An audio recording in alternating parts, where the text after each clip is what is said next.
Para a gente abrir rapidamente algumas perguntas. Quem tem interesse em fazer pergunta para um dos nossos convidados aqui, que foram palestras incríveis. Quem quer começar?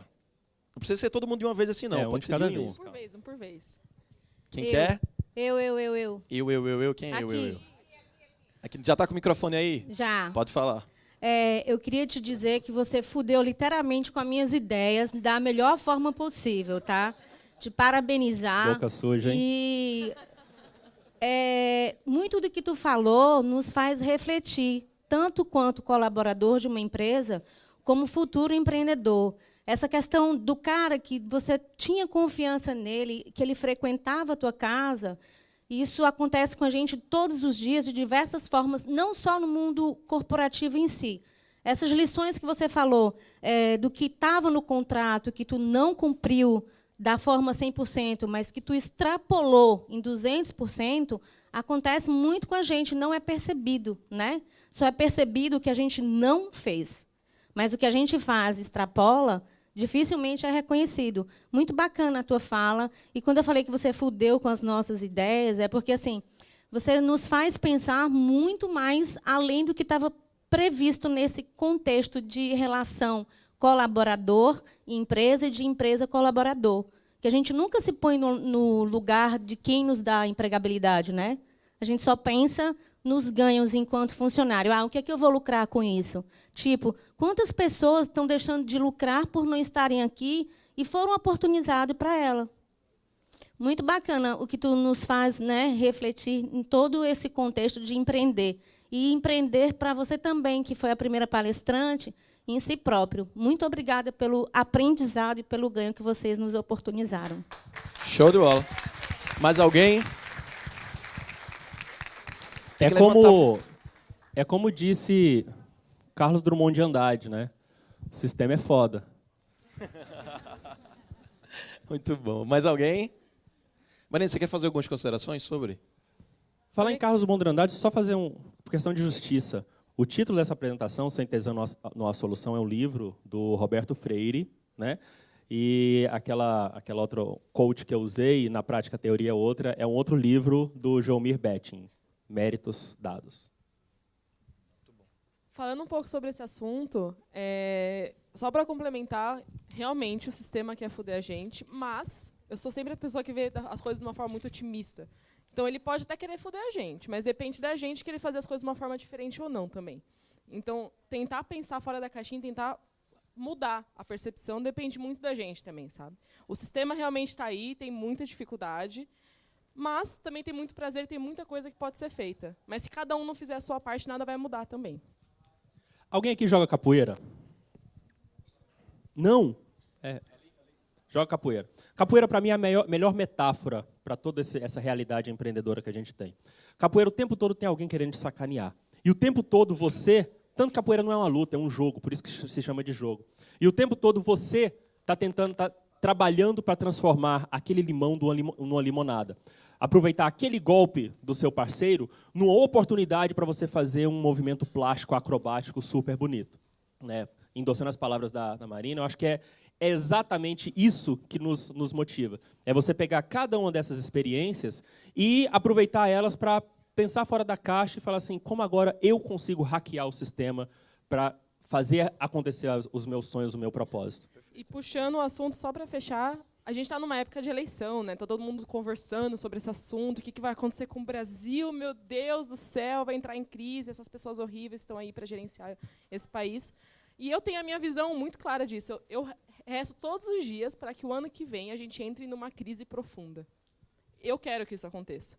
Porque é só entrando na crise para a água bater na bunda e a gente realmente olhar e mudar as coisas. Porque se não bater, a gente não muda. Então, eu estou rezando todos os dias para que realmente entre numa crise ano que vem profunda, muito profunda, e que as coisas realmente mudem no Brasil. Eu acredito que realmente as crises são extremamente importantes para tudo na nossa vida.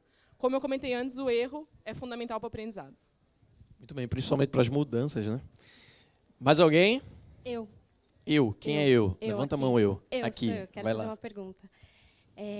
Parabenizar vocês pela palestra. Eu acho que é bem interessante, todos nós, quando a gente conclui a nossa faculdade ou o nosso curso, enfim, o que a gente faz da vida, a gente tem aspirações profundas de mudança, né? A gente quer mudar o mundo, a gente quer mudar o nosso mundo, a gente quer oportunizar mudanças para a nossa família, isso faz parte, né, do nosso crescimento, do nosso amadurecimento.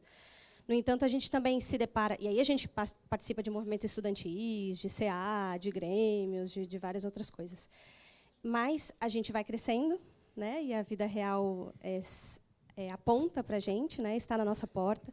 E aí a pergunta que eu faço para vocês, que já experienciaram muitas coisas aí, estão no mundo, é como lidar com isso, né, sabendo que nós somos orgânicos, como você disse, né, como se deparar com essa realidade em que a gente quer mudar, quer fazer muitas coisas por nós, pela nossa família, por muita gente, enfim, mas a vida real está aí, batendo a nossa porta com as contas. A gente tem, então, expectativas e realidade. Como administrar isso aí? Como você, na sua empresa, faz isso? E como você, na sua vida, espera fazer isso também ao longo desse período?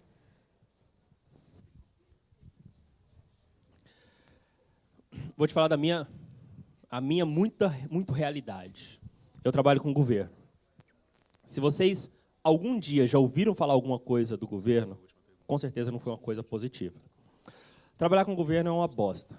Você tem que lidar com a puta burocracia, gente babaca, gente que não quer fazer a diferença, gente que é premiada pela ineficiência.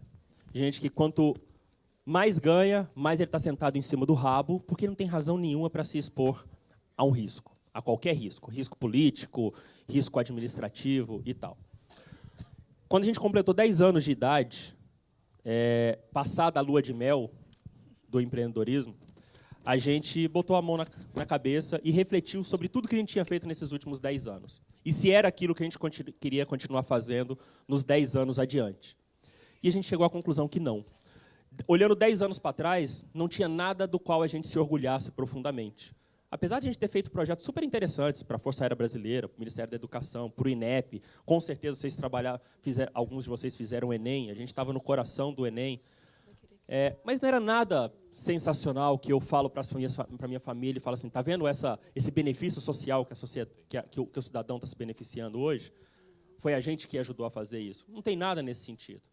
Então, o que a gente fez lá em Brasília, apesar de toda essa complexidade e apesar dessa capacidade tão forte que o governo tem de broxar a gente resolveu procurar na administração pública alguma coisa pela qual a gente tivesse paixão e a gente quisesse lutar.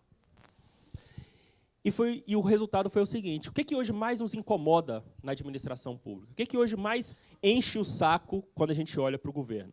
É a ineficiência. É o sentimento do cidadão de que o dinheiro que ele investe nessa máquina ele não é retornado na forma de benefícios. E aí a gente se ligou para uma coisa.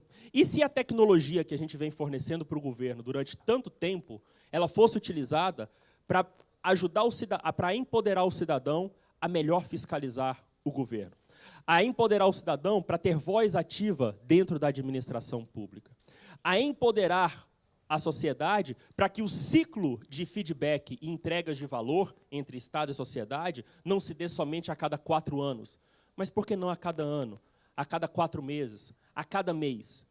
E a gente foi no mundo procurar se existia alguma iniciativa nesse sentido.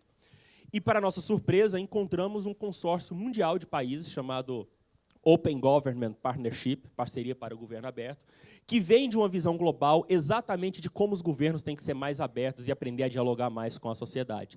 E, ironicamente, o Brasil é um dos cofundadores desse movimento no mundo, que hoje agrega mais de 80 países, mundo afora.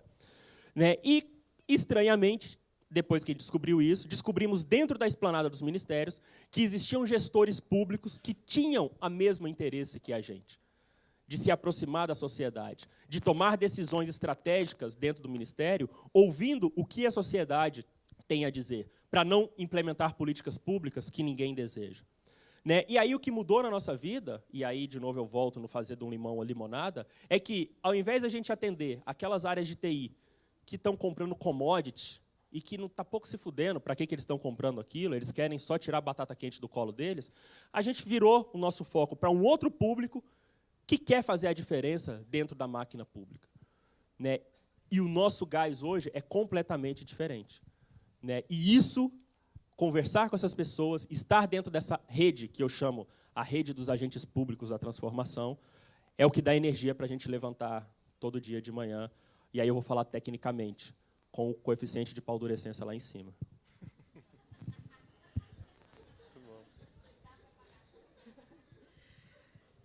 Somando tudo isso, porque eu também vivi isso dentro da Aporé, respondendo a sua pergunta, é muito comum realmente a gente olhar para a sociedade e se desmotivar, porque ver que as coisas como estão, como as pessoas são, como elas agem, isso, sim, pode desmotivar durante algumas horas. Ponto. Você tem que olhar isso e ser como uma fonte de inspiração para continuar fazendo as coisas. E a gente tem muita mania de olhar para o externo, ficar olhando para o externo, para o externo, para o externo, e achando que ele define tudo. Se você, como pessoa, realmente quer mudar, e realmente está fazendo coisas para mudar, você vai servir como exemplo para os outros. E os outros vão aprender com você. Na verdade, não adianta você querer mudar ninguém se você não mudar primeiro a você mesmo. E isso é o mais difícil.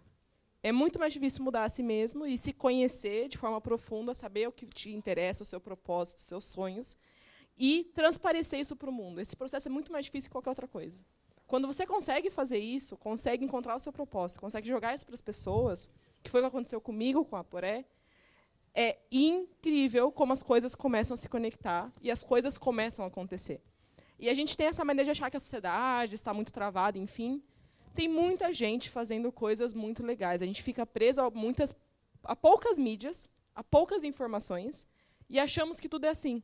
Mas se você começar a procurar, as pessoas que realmente estão fazendo a mudança, elas não ficam por aí no Facebook, nas redes sociais falando mal. Elas estão fazendo a mudança. Elas estão no outro patamar. Não são essas pessoas que estão o tempo todo aí colocando negatividade no mundo. Então, se você não achou essas pessoas ainda, procure. Você vai achar, conheça lugares diferentes, viaje, vá para outros lugares, envolva com outras pessoas, se conecte pela internet, porque a internet é uma ferramenta muito poderosa para empoderamento. E para você encontrar pessoas tão loucas quanto você, que também queiram fazer a diferença. Simplesmente, para mim, é muito fácil. Eu não vejo problema, porque eu já me conectei, eu já me encontrei, e o caminho está muito claro. Então, depois que você consegue fazer essa conexão, as mudanças realmente acontecem. Muito bom. Eu pedi uma salva de palmas, vocês já se adiantaram, parabéns. E o bloco de empreendedorismo está apenas começando, né? Queria agradecer a participação do Alexandre e da Marina, muito bom.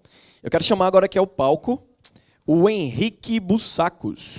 Ele é diretor-geral do Impact Hub São Paulo e presidente